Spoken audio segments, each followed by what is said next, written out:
Assalamualaikum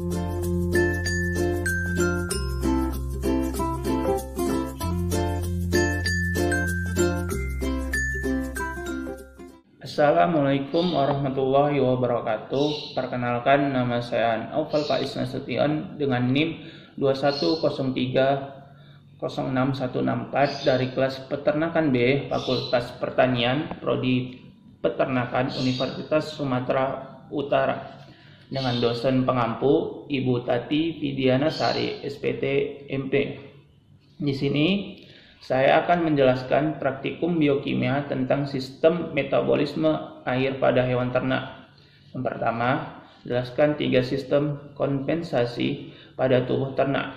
Sistem kompensasi pada tubuh ternak terbagi menjadi 3, yaitu dapar darah, respirasi, dan ekskresi ginjal. Yang pertama, saya akan menjelaskan sistem dapar darah. Yang pertama itu sistem dapar darah atau sering disebut juga sebagai larutan penyangga. Larutan ini mengandung campuran asam lemak dan basa.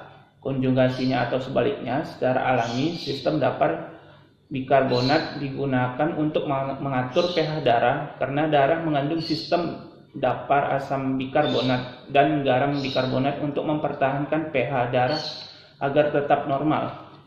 pH darah yang normal adalah 7,4, maka diperlukan perbandingan kadar garam bikarbonat dan kadar asam karbonat adalah 20:1.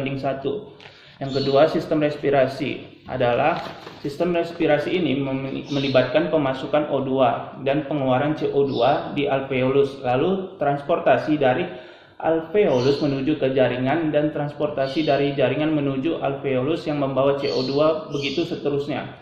Hal ini ditentukan proses difusi udara oleh tekanan parsial gas dalam udara pernapasan. Transportasi O2 dalam darah berbentuk gas larut dalam plasma dan O2 terikat hemoglobin, sedangkan transportasi CO2 dalam darah ini berbentuk gas larut dalam plasma asam karbonat larut. Perbandingan dengan protein darah dan garam bikarbonat. Yang ketiga, sistem ekskresi ginjal. Sistem ekskresi ginjal ini mengatur garam karbonat dalam darah dengan cara yang pertama, mobilisasi ion H+ pada tubulus proksimal dengan reaksi Na.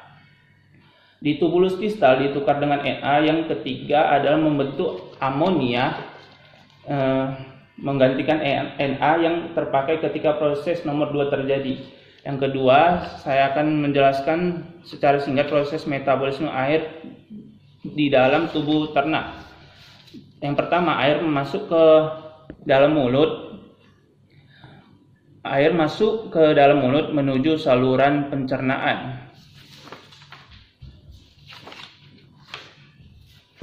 Yang kedua, air masuk melalui pembuluh darah kapiler untuk dialirkan ke seluruh tubuh ternak.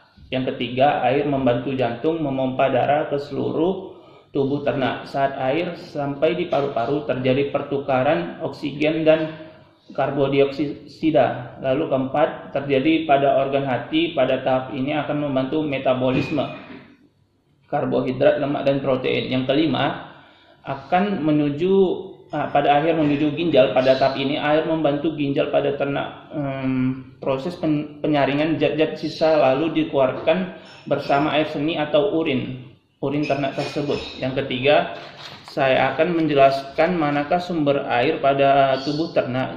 Sumber air pada hewan tubuh ternak yang terbagi menjadi 3.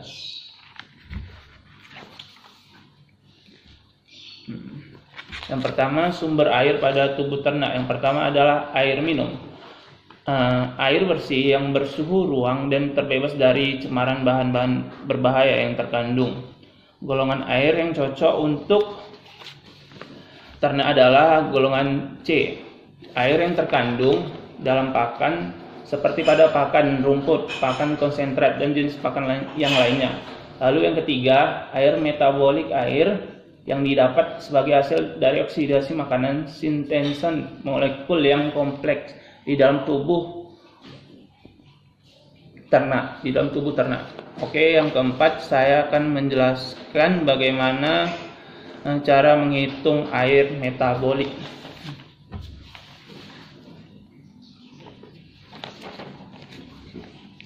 Oke, bisa kita lihat di sini. Yang pertama metabolik. Yang pertama itu ada zat-zat makanan yang terdiri dari karbohidrat, protein, dan lemak. Pada karbohidrat, air metabolik hasil oksidasi atau G itu berkisar 60, pada protein berkisar 42, dan pada lemak berkisar 100. Oke, lalu kita lanjut ke rata-rata kalori atau KKAL.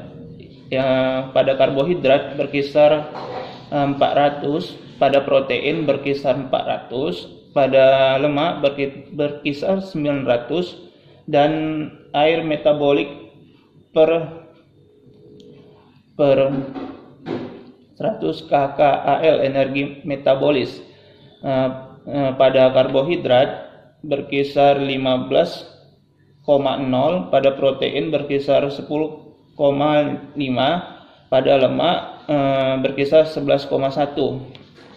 Air metabolik dari 100 gram ransum adalah 10 gram protein dikali 4 sama dengan 40 kcal. Seterusnya 20 G lemak dikali 9 hasilnya 180 kcal. 55 G KH dikali 50 G KH X sama dengan 220 kcal per 440 kcal. 40 kcal menghasilkan 40 dikali 0,15 kcal sama dengan 4,2 gram air metabolik. 180 kcal menghasilkan 180 dikali 0,111 kcal sama dengan 19,98 gram air metabolik.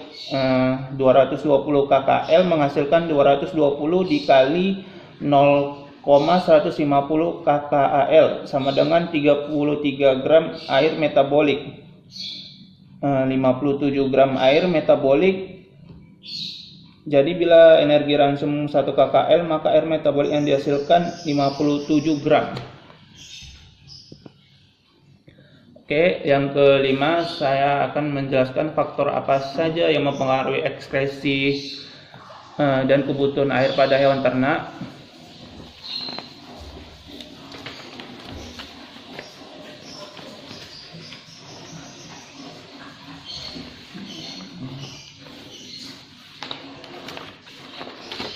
Oke, di sini bisa kita lihat pada gambarnya. Yang pertama, hilangnya air lewat kulit pada mamalia umumnya akan membantu atau melepaskan panas untuk mengatur temperatur tubuh. Jumlah air yang hilang melalui kulit akan meningkat dengan meningkatnya aktivitas fisik dan temperatur lingkungan. Yang kedua, hilangnya air melalui ginjal sebagai air seni atau urin. Ini sangat dipengaruhi oleh banyak faktor. Yang pertama, pada pakan yang kadar protein dan mineral yang tinggi akan meningkatkan hilangnya air melalui kencing. Di samping itu, meningkatkan mineral natrium dalam tubuh, akan banyak air yang akan diabsorpsi sehingga menimbulkan odema pada otak dan asisten atau terlalu banyak cairan dalam rongga tubuh. Hal akhir dari metabolisme protein adalah urea yang merupakan racun bagi saluran kencing. Jadi untuk mengencerkannya diperlukan air sampai konsentrasi yang tidak berbahaya. Seterusnya, hilangnya air melalui pernapasan hampir 40% pada unggas. Seterusnya, saluran pencernaan, bentuk pakan dan susunan pakan mempunyai pengaruh nyata. Contoh, pakan serat mempunyai sifat pencahar yang menyebabkan banyak air yang keluar bersama feses. Ekskresi kotoran sapi lebih basah dari kambing. Oke, sekian video biokimia saya. Apabila ada kesalahan atau kata-kata yang kurang jelas, saya mohon maaf. Wabillahi taufiq wal hidayah. Wassalamualaikum warahmatullahi wabarakatuh.